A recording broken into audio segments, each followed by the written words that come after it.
السلام علیکم ورحمۃ اللہ وبرکاتہ۔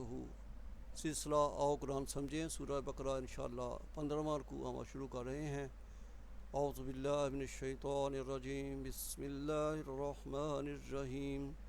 یا بنی اسرائیل اذکروا نعمتی التی انعمت علیکم وانی فضلتکم علی العالمین۔ اے بنی اسرائیل اولاد یعقوب، یاد کرو میری نعمتوں کو جو میں نے تم پہ کی۔ انعمت علیکم وانی فضلتکم علی العالمین، اور میں نے تمہیں بزرگی دی، فضیلت دی عالموں پر، دوسرے عالمین لوگوں پر۔ واتقوا یوما لا تجزی نفس عن نفس شیئا، ڈرو اس وقت سے، اس دن سے جب کوئی جان کوئی دوسرے کے لیے بدلہ نہیں ہوگی، کوئی اس کے لیے جزا نہیں ہوگی، کوئی بدلہ نہیں ایک دوسرے کا اٹھا سکے گی۔ ولا یقبل منہا عدل، اور کوئی معاوضہ ان سے قبول نہیں کیا جائے گا۔ ولا تنفعها شفاعت، اور نہ کوئی شفاعت قبول کی جائے گی، نہ کوئی سفارش مانی جائے گی۔ ولا هم ینصرون، اور نہ ان کو کوئی مدد دی جائے گی۔ یہ وہی الفاظ ہیں جو اس سے پہلے ہم پڑھ چکے ہیں۔ یا بنی اسرائیل کو مخاطب کیا گیا ہے، لیکن اس کے بعد انہوں نے اللہ سبحانہ و تعالیٰ نے اس دن کا، قیامت کا دوبارہ تذکرہ ان کو یاد دلایا ہے، اور ان کو ایمان لانے کی دعوت دی گئی ہے۔ وَإِذِ ابْتَلَىٰ إِبْرَاهِيمَ رَبُّهُ بِكَلِمَاتٍ فَأَتَمَّهُنَّ،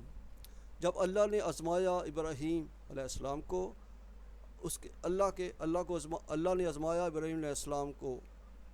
تو انہوں نے کچھ باتوں سے، کچھ کلمات سے، انہوں نے وہ باتیں پوری کر دیں، وہ امتحان میں پورے اترے۔ یہ سرٹیفکیٹ ہے ابراہیم علیہ السلام کے لیے کہ اللہ تعالیٰ کے اس الفاظ میں ابراہیم علیہ السلام کو خوشخبری دی ہے، ان کی تعریف کی ہے، اور آپ کی زندگی پوری ابتلا و آزمائش سے بری ہے۔ جتنے بھی واقعات ہم پڑھتے ہیں یہ کی تفصیل میں ہم جانتے ہیں سبھی، کہ گھر سے بچپن سے لے کر دعوت دی، اور باپ کے ساتھ ناراضگی، چچا بھی جن کو کہا گیا ہے تفسیروں میں، اس کے بعد گھر سے نکل جانا، اور دوسرے معاملات، اور پھر وقت کے فرعون بادشاہ سے تکرار، اور سارے معاملے، اور آخر میں بیٹے تک کو ذبح کرنے کے لیے تیار ہو جانا۔ ساری باتیں ہیں، اللہ تعالیٰ کے حکموں کو ساتھ ساتھ پورا کرتے چلے گئے، اور ان کو ابو الانبیاء بھی کہا گیا، اس لیے اللہ تعالیٰ نے ان پہ بے شمار رحمتیں فرمائی۔ قال انی جاعلک للناس اماما، تو اللہ نے کہا کہ میں تمہیں ابراہیم، میں تمہیں اللہ ان لوگوں کا امام بنانے چاہ رہا ہوں، امام بناتا ہوں۔ قال ومن ذریتی، اور پھر کہا ابراہیم علیہ السلام نے کہا کہ میری اولاد کے بارے میں ان کا کیا حکم ہے۔ قال لا ینال عہد الظالمین، میرا وعدہ ظالموں کے لیے نہیں ہے، ظالموں کے لیے میرا کوئی وعدہ نہیں ہے۔ ابراہیم علیہ السلام کی اولاد جو ہے اس میں بنی اسرائیل سارے، ان کو بہت زیادہ اللہ نے عزت بھی دی، ان میں نبوت بھی آئی، بادشاہ بھی بنائے گئے جیسے سلیمان علیہ السلام دوسرے، لیکن ان میں ایسے فاسق و فاجر بھی تھے جنہوں نے اللہ کے حکموں کو پس پش ڈال دیا، اور ان کے عذاب بھی ان پہ نازل ہوتے رہے۔ اور اس طرح اللہ نے کہا کہ میرا وعدہ ظالموں کے نہیں ہے، جو میرا حکم مانے گا اس کے لیے میرا وعدہ ہے، جو حکم کا انکاری ہے، جو میرے ساتھ کفر کرے گا، اس کے لیے میرا کوئی وعدہ نہیں ہے۔ وَإِذْ جَعَلْنَا الْبَيْتَ مَثَابَةً لِلنَّاسِ وَأَمْنًا، جب ہم نے اس گھر کو بنایا لوگوں کے لیے بار بار آنے کی جگہ اور امن کی جگہ۔ بیت اللہ شریف کے بارے میں تذکرہ ہو رہا ہے کہ یہ اللہ کے گھر میں لوگ بار بار آنے کی تمنا رکھتے ہیں، اور بار بار لوگ آتے ہیں، اور لوگوں کی خواہش ہوتی ہے، جو اس دفعہ ایک دفعہ آتا ہے بار بار آتا ہے، اور بار بار اس کے آنے کی خواہش پیدا ہوتی ہے۔ وَاتَّخَذُوا مِن مَّقَامِ إِبْرَاهِيمَ مُصَلًّى،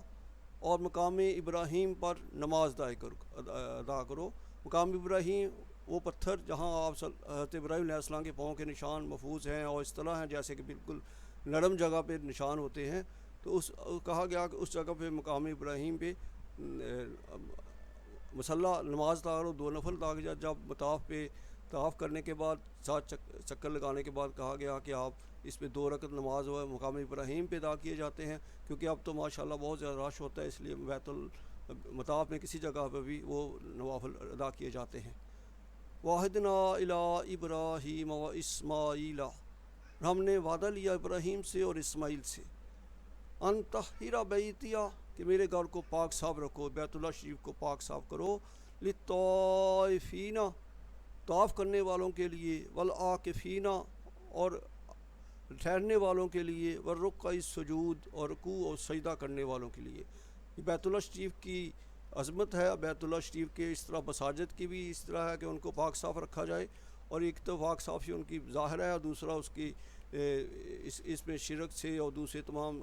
پاک رکھا جائے، اور دوسرے قائد وغیرہ سے اس کی حفاظت کی جائے۔ وَإِذْ قَالَ إِبْرَاهِيمُ رَبِّ اجْعَلْ هَٰذَا بَلَدًا آمِنًا، جب ابراہیم نے کہا رب اجعل هَٰذَا الْبَلَدَ آمِنًا، یہ دعا مانگی ابراہیم علیہ السلام نے کہ اللہ اس شہد کو، اس بلد کو، مکہ کو امن کا شہر بنا دے، وَارْزُقْ أَهْلَهُ مِنَ الثَّمَرَاتِ، اور اس کے رہنے والوں کو پھلوں کی کثرت سے روزی دے، پھلوں سے روزی دے، من آمن منہم باللہ والیوم الآخر،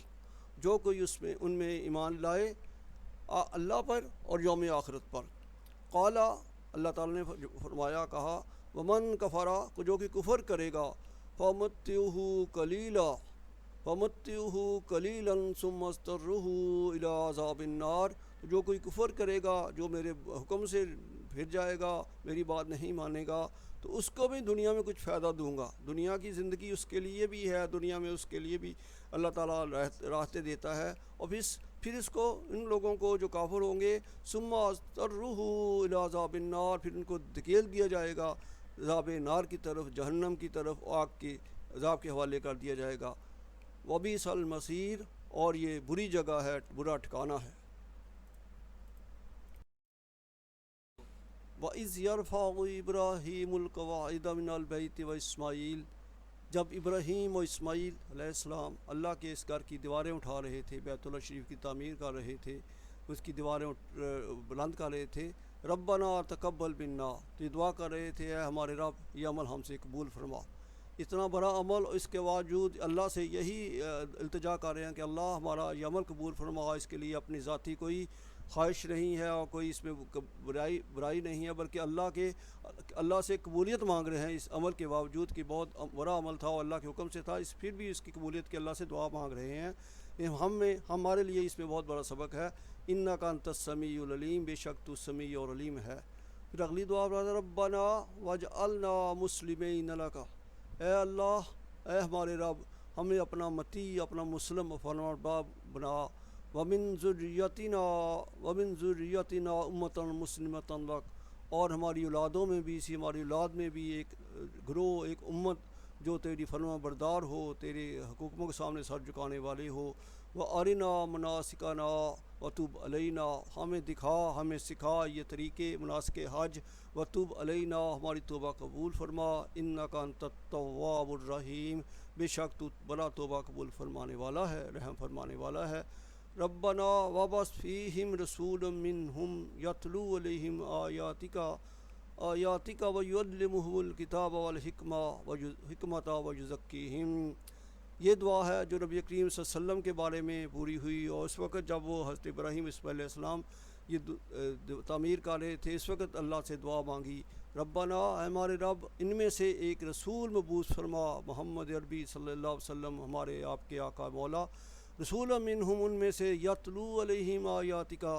جو تلاوت کرے ان پہ، ان لوگوں کے تیری آیات، تیرا حکم، تیرے وحی، ویعلمہ الکتاب والحکمۃ ویزکیہم، اور ان کو تعلیم دے کتاب کی اور حکمت کی، اور ان کو پاک صاف کرے، ان کا تزکیہ کرے۔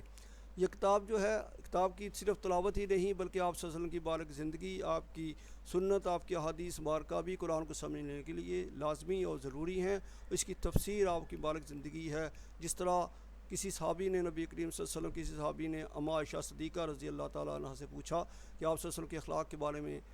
بتائیے، تو انہوں نے فرمایا کہ کیا تم نے قرآن نہیں پڑھا؟ آپ صلی اللہ علیہ وسلم چلتا پھرتا قرآن تھے۔ اس طرح قرآن کی تفسیر آپ کی عملی زندگی اور آپ کی مبارکہ حدیث و سنت کے بغیر نہیں سمجھی جا سکی۔ انک انت العزیز الحکیم، بے شک تو غالب ہے اور حکمت والا ہے۔ صدق اللہ العظیم۔ الحمدللہ، ہمارا یہ 15واں رکوع مکمل ہوا۔